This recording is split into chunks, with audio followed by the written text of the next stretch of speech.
I saw an interesting article. An article in which the head of Paramount said, with all the losses that everybody's taking, the losses in the theaters because more people are inclined to stay home and watch movies on their big screens at the house,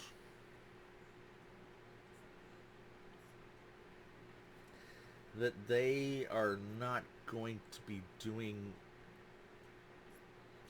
new material, that they were going to focus on remakes. Yeah, let's talk about that.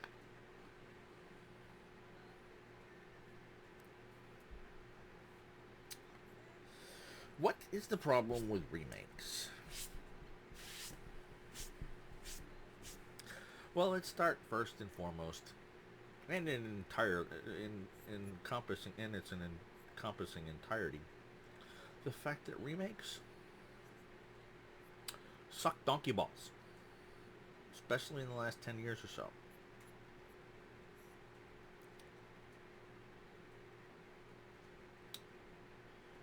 The remake of The Day the Earth Stood Still, for example, was a fucking disaster. Preaching how we're all going to die because of global warming, climate change, whatever the fuck you want to call it today.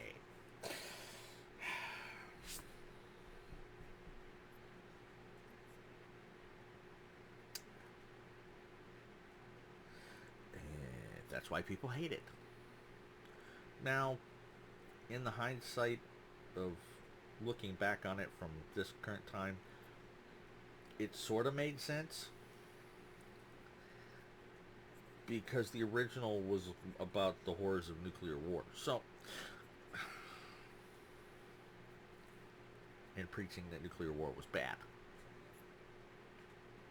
And that we were all going to die if we didn't get the nuclear monster under control. So, in that sense, it sort of made sense. If you follow my drift.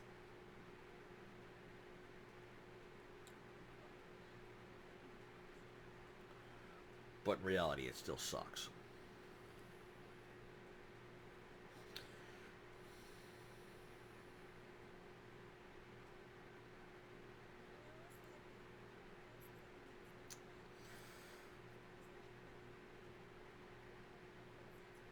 I could go on about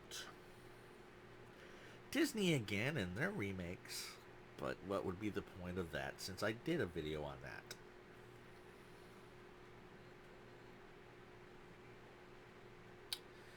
The Paramount in particular has rebooted the Teenage Mutant Ninja Turtles again. Now, while most people seem to get a kick out of the new look of the Turtles, from what I've seen, they universally hate April.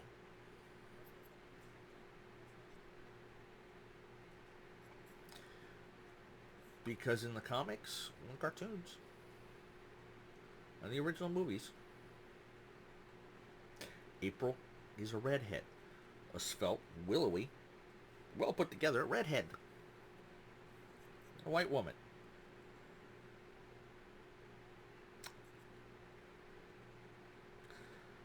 What does the current April look like in this new movie? Short, fat, dumpy looking black woman who, if you applied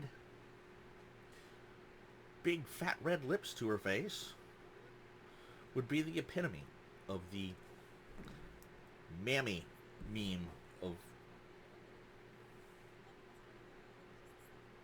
Hollywood past.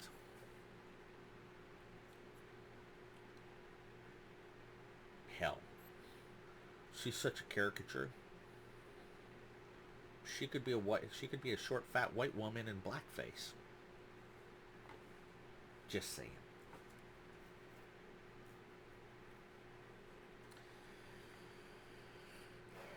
So Turtles may do okay in the box office, but like I said, from what I've seen, people pretty much universally hate April. Why is this? Is it because people are racist? No. It's because you changed something that didn't need to be changed.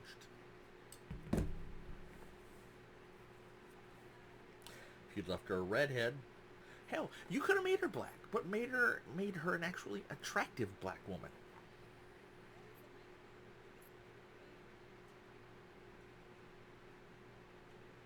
Yes, yes, yes. This is all going to sound sexist, but it's true. Because at this point, the bitch is a meme and a bad one.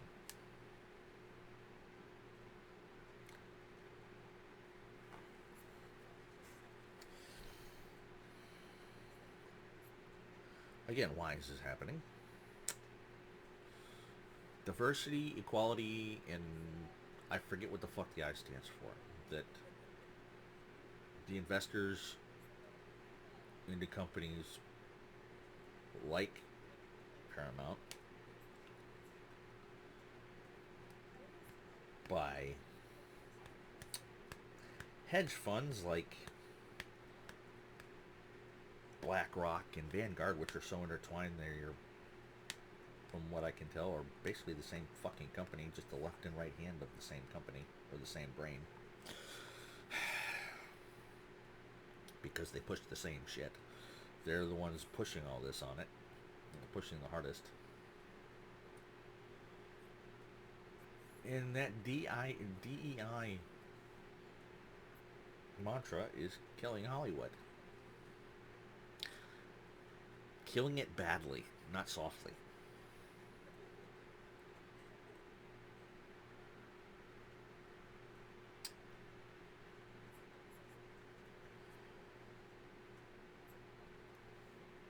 Paramount needs to show some balls. Actually, pretty much all of Hollywood needs to show some balls.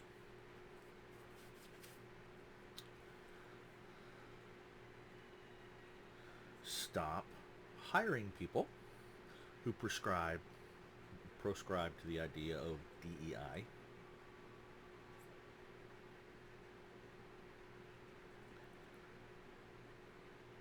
Stop hiring self-absorbed narcissistic morons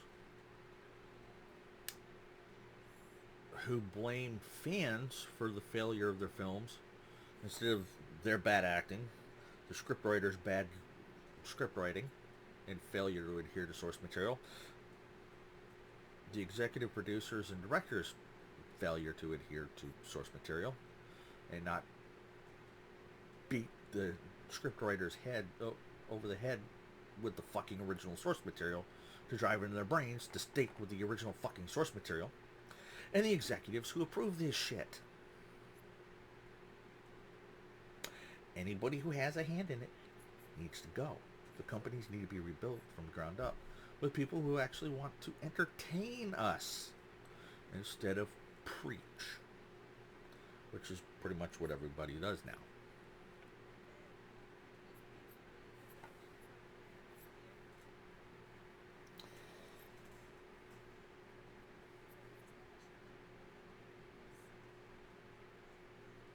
I mean, seriously, it's prevalent everywhere and not just in the big Hollywood studios. Even the streaming studios suffer the same problem.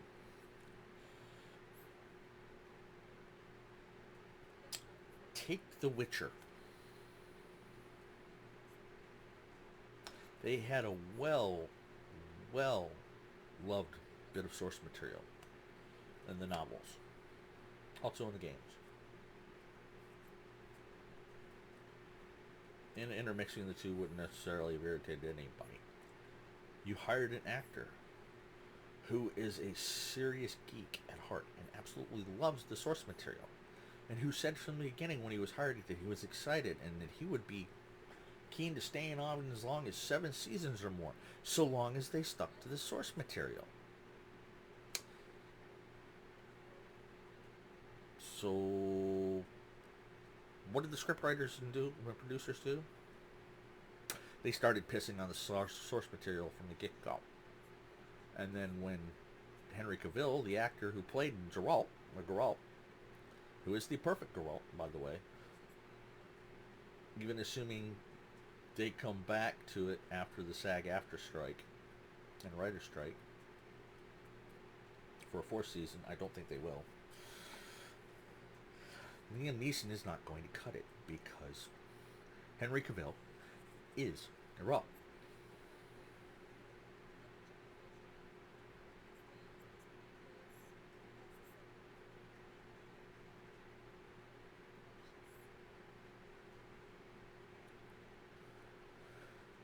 And when Henry tried to tell them they were screwing shit up, they said he was difficult, toxic,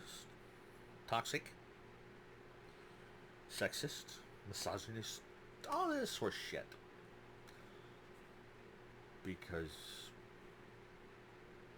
these fuckwits cannot handle the truth.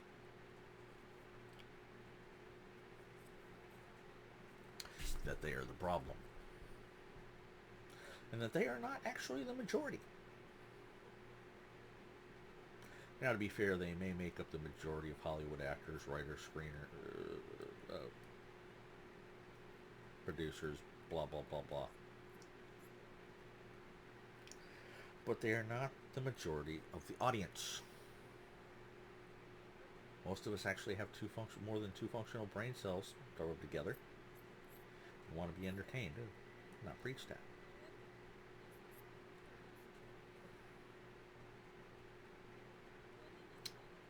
I mean, Amazon has done an amazing job, for the most part, with Jack Reacher.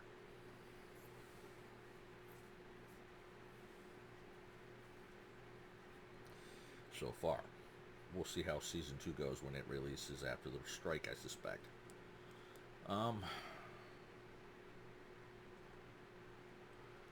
But it's all about sticking to source material. Now back to the thing that Paramount said about not doing any original material.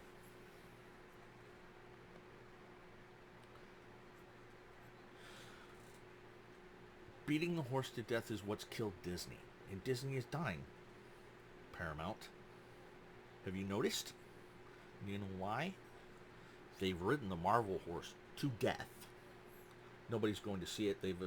They have single-handedly killed the comic superhero meta. Single-handedly.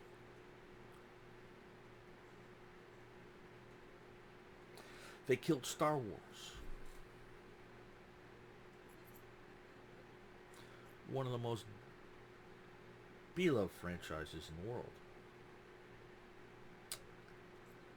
They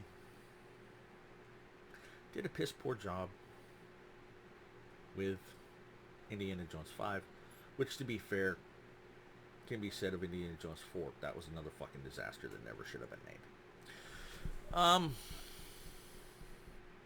But let's talk about sticking to source material, Paramount. Would you care to branch into cozy mysteries, even made for TV movie mysteries? Then might I suggest the Cat Who series by Lillian Jackson Braun.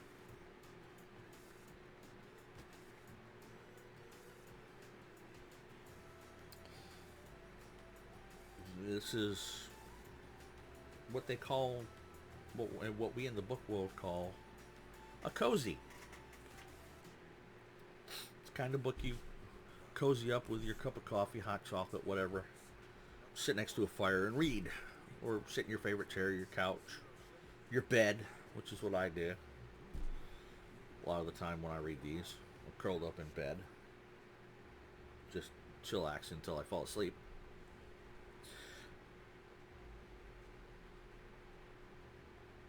And she is, frankly, to me, the progenitor of the genre of cozies. These can, if so long as you stick to the source material and do not fuck it up, will do well. It would do well on the Hallmark channels. Hallmark would actually probably have to make them longer movies.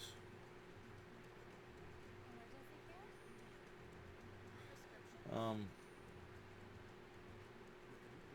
because to me, to do these any justice, they got to be at least 2.5 hours long. Yeah, I know nobody wants to sit through that anymore, but it's the truth. But start with the first one, not this one. This is number 24, and I'm rereading it. The first one is called The Cat Who Could Read Backwards. It's about a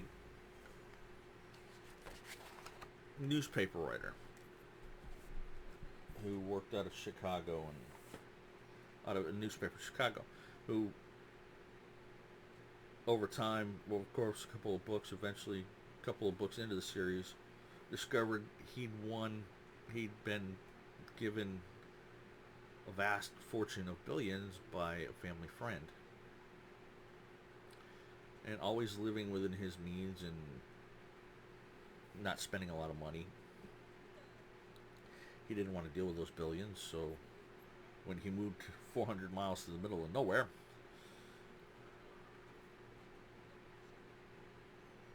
to Moose County,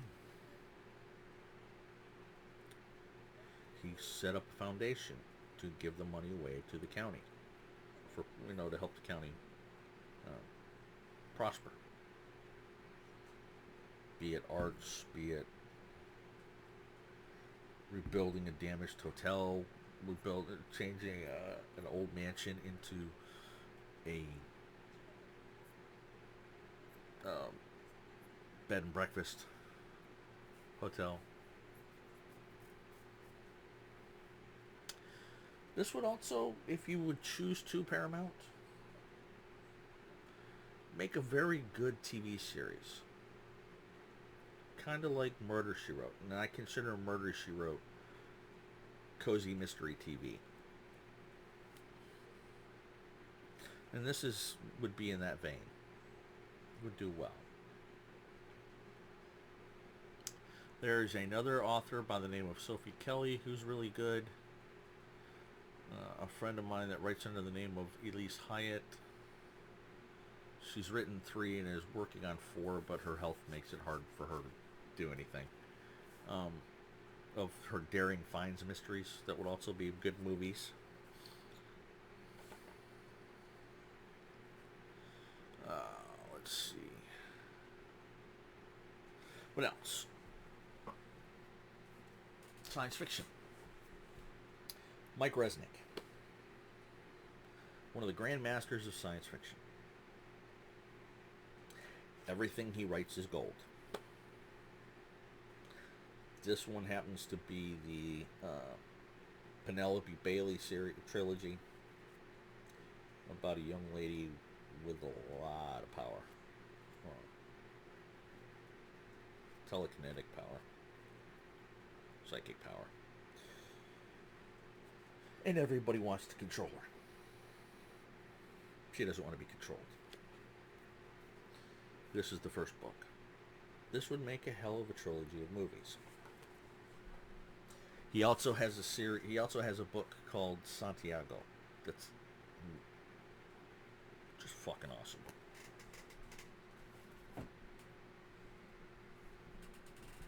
Fantasy. The Thorn of Denton Hill by Marshall Ryan Maresca. Book 1 in the series. He's actually got a couple of series that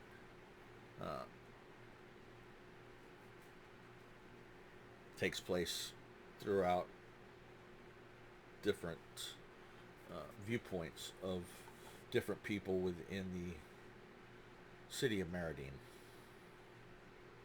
This is about a student at a school of magic. It is set in the style of medieval villages in England or anywhere else. And this young man is known as the Thorn of Denton Hill because his mother was essentially turned into a vegetable by the drug trade, and one drug in particular. So he's turn destroying the drug trade into a personal crusade. If you stick to the source material, this will do well. What else?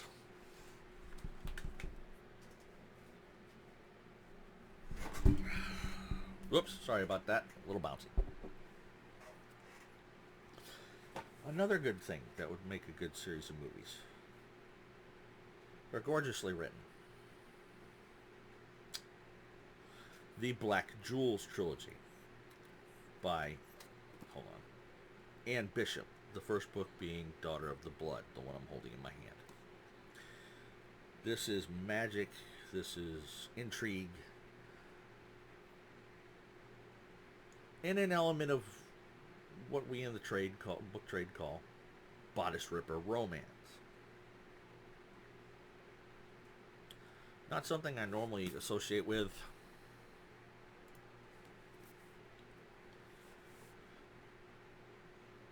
But I enjoy it in this respect. The violence in it and some of the stuff depicted within it can get brutal. But to change it would be to be unfaithful to the original source material. So if you go this route, stay true to the source material and the story. Don't change anything. Yeah, I know, I'm bouncing. Science fiction with a sense of humor. The Adventures of the Stainless Steel Rat by Harry Harrison. Another one of the classic great science fiction writers. Now, this one is interesting. In this one, humanity has identified the part of the human genome that pertains to criminality and criminal behavior. And so it is excised out before birth. While still, before you even go, as soon as you're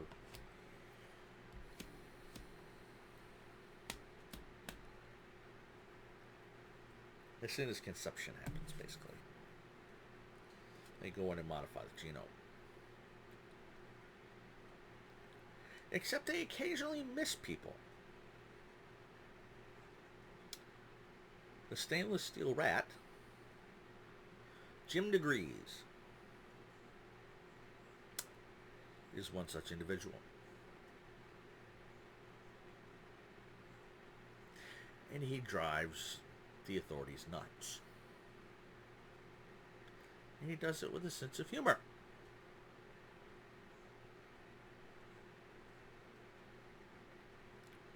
His wife, the woman who ends up his wife in this one, one of the people he ends up going head to head, butting heads with a couple of times before falling in love, really getting married. He's a bit of a psychopathic killer. But she's endearing.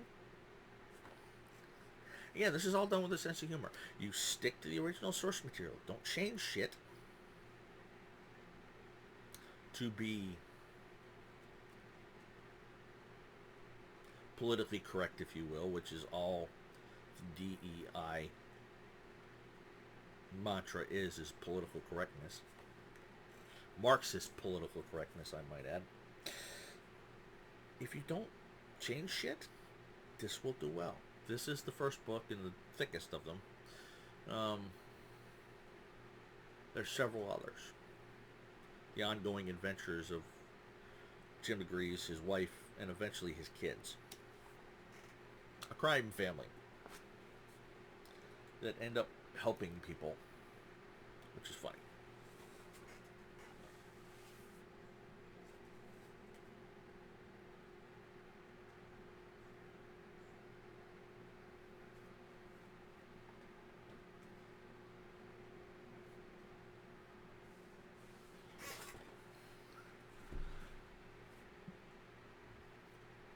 Here's two more. One's urban fantasy and one's high fantasy.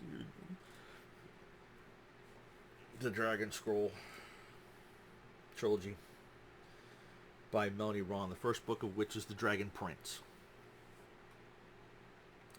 It is very, very deep, if you can't tell by how thick it is. And it is far, far, far better than the Game of Thrones.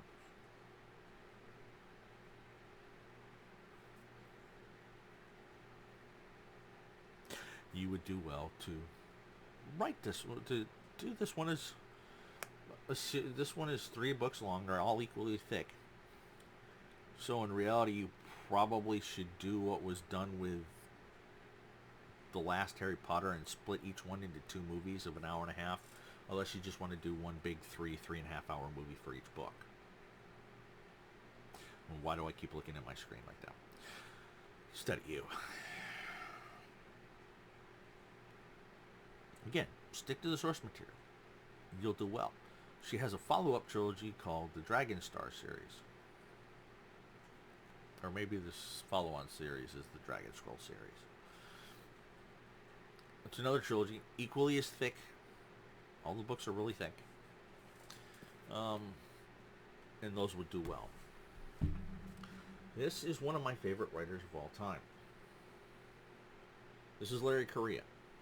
Now, this is the second book in his Grimoire Chronicles trilogy, which is kind of an urban fantasy set back in World War II, when we discovered magic and its source. It's very, very good. He also writes a series, and I know studios already hold the rights to both this series and his main series, Monster Hunter International. Monster Hunter International is a group of bounty hunters that hunt the creatures of the night, the monsters of myth, the chupacabra,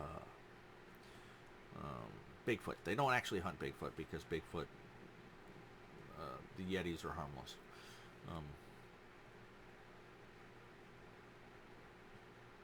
Matter of fact, anybody that harms a Bigfoot and they find out about it is liable to meet a bad end.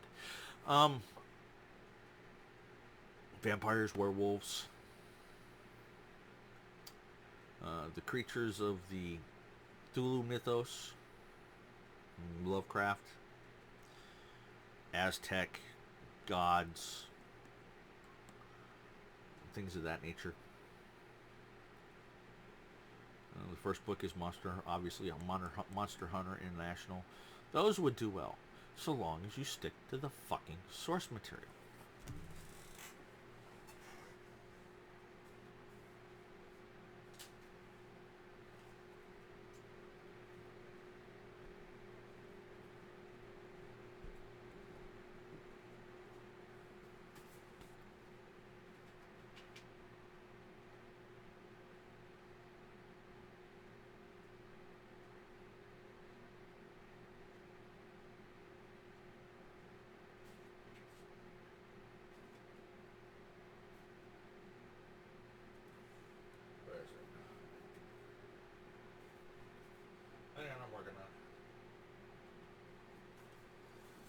The Penrick books by Lois McMaster Bujold. They are called the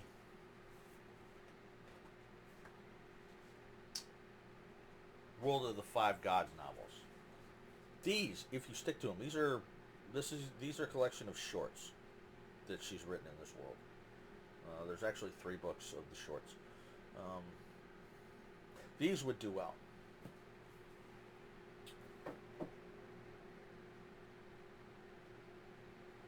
Good old-fashioned man-based adventure.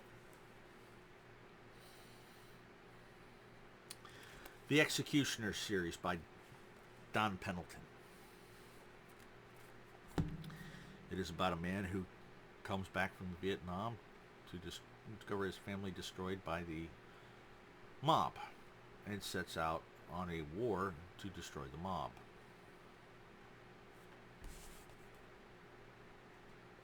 But that's vigilantism. What the fuck do you think we did before the advent of, the local, and even now, cops can't contend with what the people can, which is why the Second Amendment is so important.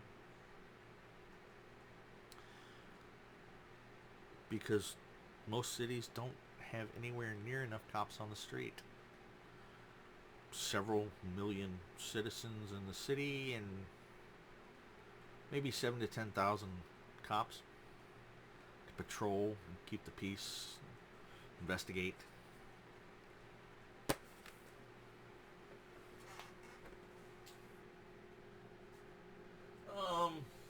What else?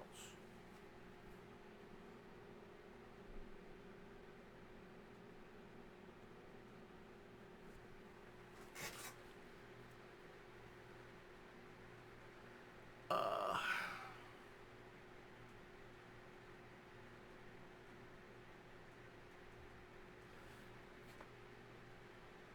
these are just a few suggestions. I mean, among the many, many books I have, which are admittedly mostly in this at this point science fiction and fantasy, because that's my personal forte. Although I've got a lot of action adventure in the form of a lot of the old Don Pendleton Executioner books. The the main character is called Mac Bolan, so they're also known as the Mac Bolan books. Um, Tom Clancy. Uh, Tom Clancy with the first two books. The first two books they converted were okay. They didn't really stick as much to the source material, especially in the first one, um, Hunt for Red October. But it was still well done, so it's still really popular, and I still really enjoy it for what it is. Um, Tom Clancy. Who else? Dan Brown, Stephen Kuntz. Although they both got boring and repetitive after 10 books or so. What else? Amazon is currently seems to be working its way through the Jack Reacher novels, because they already did one season of the series based on the one novel Killing, and then Killing for the second season. And they've got the second season ready in the box and ready to go, but with SAG-AFTRA strikes, yeah.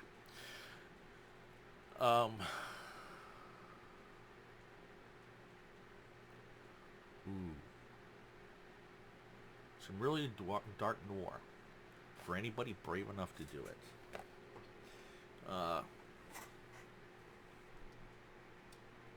The Burke novels, Burke, by Andrew Voss, spelled Vachss. He tackles a nasty subject long before it became popularized by the new movie Sound of Freedom. Child abuse and trafficking. There's always been an element of that to his books, because the main character was a product of the foster system and child abuse. The children of the secret, they're called. This is what the character calls them, because he himself is one. The first book is called Flood. Again, these are very adult books. If they get converted into films, they very, very much have to have a hard R. But if you stick to the source material, I think with the success of The Sound of Freedom, which is true, these fictionalized books turned into movies would also do equally well. There's an element of that to all the books he writes, not just the Burke series.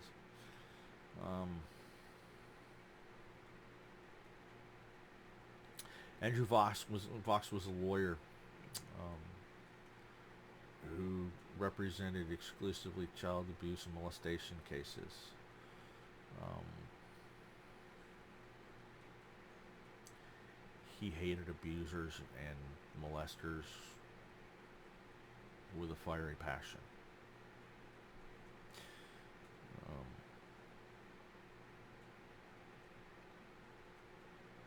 and he fought to bring to justice everyone he could get everyone the one he could get into a courtroom. Um, and get justice for the kids involved.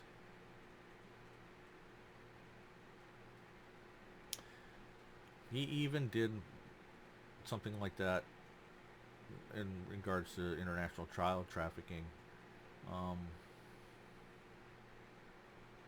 Set in the Batman universe, he wrote a book. Can't remember what it's called off the top of my head right now, but it's really damn good. One of my main regrets in life is that I was never able to get some of his books that I owned autographed. I met him once, and I think I got one autographed. I think I got a second copy of Flood and got that autographed. But I was never able to meet him again. So anyway, I'm drifting off here. Hollywood, if you want to save yourself, divest yourself of anything that reeks of cultural Marxism or the DEI theology.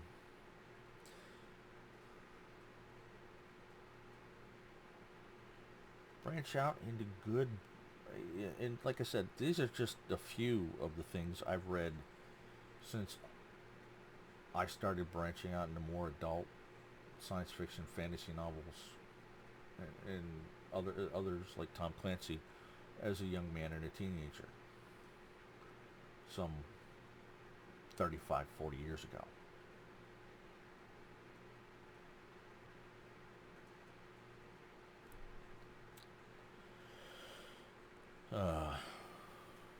I mean, I could give you a list of authors that would do well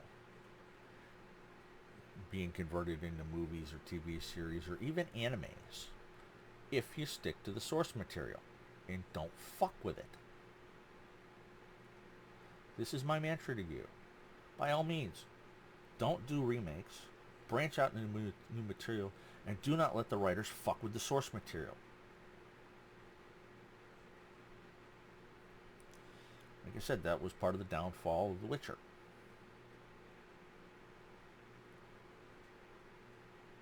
It is well known that the writers of the scripts for that series hated the source material and started changing it to fit their own personal warped views of what should be instead of what the writer wrote, the author wrote. You cannot do that and expect to succeed. In effect, by following this DEI theology and this cultural Marxism bullshit, you have become bereft of imagination and the wonder of a child, which is part of what sells entertainment. That wonder, the imagination, the sense of adventure. You're not giving it to the people that want to pay for it, like me. I have not been, well, that's not true. I've seen 2, maybe 3 movies since the beginning of the COVID hysteria in 2020. In 2. In both this year. Top Gun Maverick. Best movie I've seen in ages. And John Wick 4, which could have been a little shorter by about 20-25 minutes, but whatever. I still love the series. I still love that film series. Um,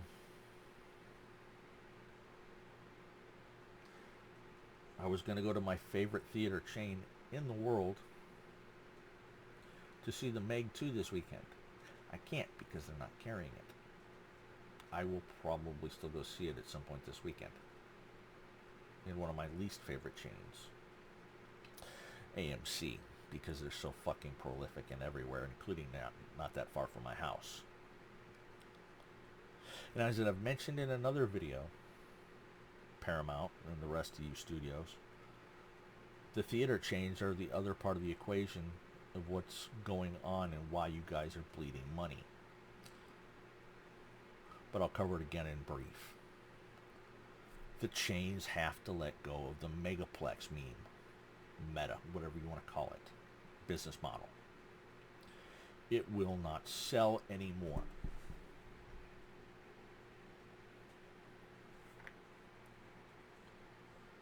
The day of the 12 to 30 screen megaplex is over.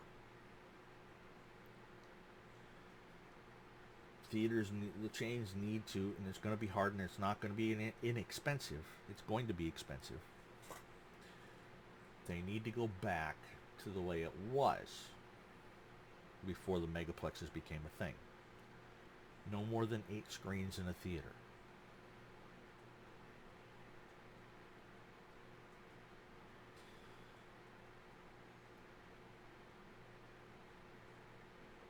They also have to bring the prices down, because the markup on sodas and popcorn especially are obscene. $20 for a super large bowl of popcorn and a super large soda, which is all they offer, unless it's the kids meal. The theaters got away from giving you a small, medium, or large option. Now all they give you is the super large option, and they overcharge you out the ass for it.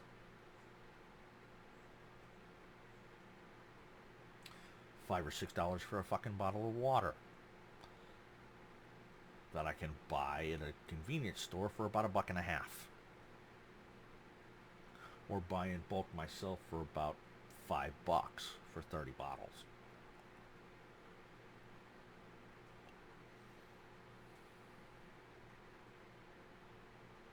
You need to get on the chains and say, look, you're part of the problem. You need to change too.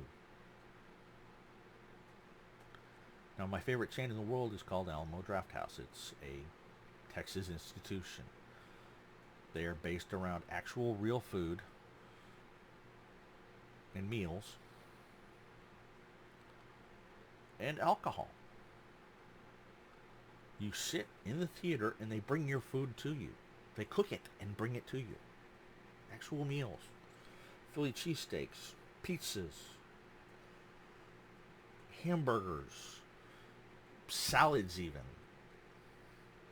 And their popcorns are bottomless. You pay $8 and you get as many refills from the time they bring your first bowl till 30 minutes before your film ends. As many refills as you can eat, and they're in stainless steel bowls. Because they bring them to you. And the servers are always walking in and out and in between the seats and stuff, the rows, to pick up new orders, do refills, bring food, snacks, and all that shit. They have chips and queso. Their chips and queso is good. They have beer in both the tap and the bottle.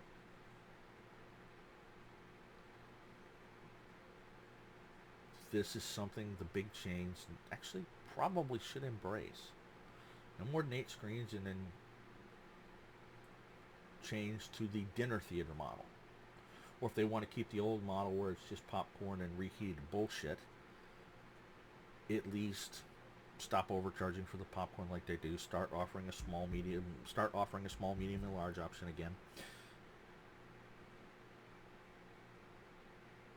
I mean, for fuck's sake, it's $15 goddamn for 4 chicken tenders. 4.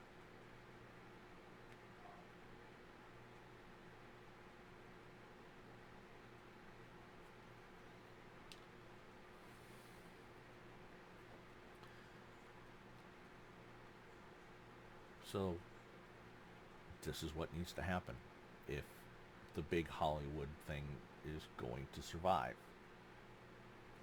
And to an extent, not even the streaming services are going to come away unscathed because they're pissing people off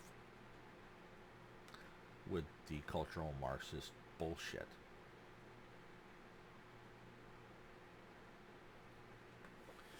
Anyway, I've been rambling for 45 minutes. If you haven't caught on by now and what I'm trying to tell you, you never will. So I'm going to end it here. Have a good day.